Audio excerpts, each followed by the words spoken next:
has decided on the proposals put forward by the Commission on Tuesday. And if I recall it correctly, on Tuesday in the press conference, I've been asked what are my expectations to the European Council.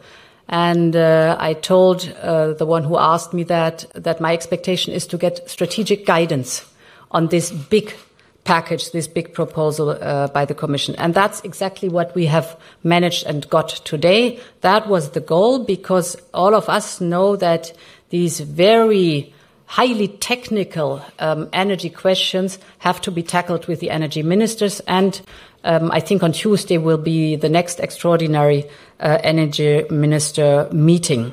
So what the time sequence is concerned, as soon as possible are we going to work to deliver on this roadmap. With the joint procurement, if I got your question right, what is the binding element? Again, perhaps in the joint procurement,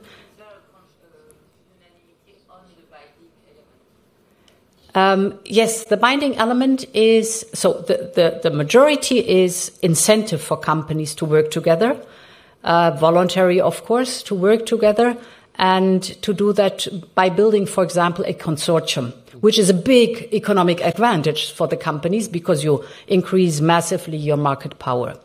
And there is a smaller amount that is binding in the demand aggregation. What does that mean? It means for 15% of the storage, companies should tender or put forward publicly their demand together. That's the binding element. Then offers will come, and of course every company is free to choose whether they take the offer or not.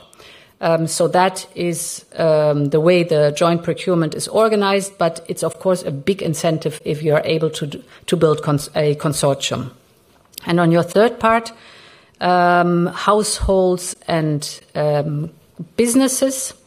Indeed, there are several options for member states that we offer to support, because we all know that there is different fiscal space in the member states. And if we want to have a level playing field, if we want to have the same opportunity in our single market, we have to offer to all member states options to support their households, but also to support their companies. There is, first of all, the so-called windfall profits, so the excessive profits of energy-producing companies can be skimmed and invested to support households. Many member states are doing that, are choosing that. We have enabled that a few weeks ago. The second point is that 40 billion of unspent funds from the last MFF are still available. We flexibilize them so member states can take this money and invest it into supporting households and businesses. And the third element is the work on Repower EU. As I said, I hope before the end of the year it will be agreed between Council and Parliament.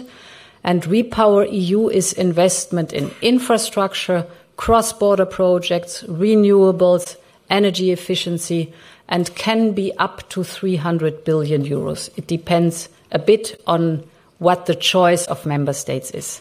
But here you see, besides the state aid, 3 different options for the different situation member states have to invest not only in households but also in companies. Thank you, Madam President.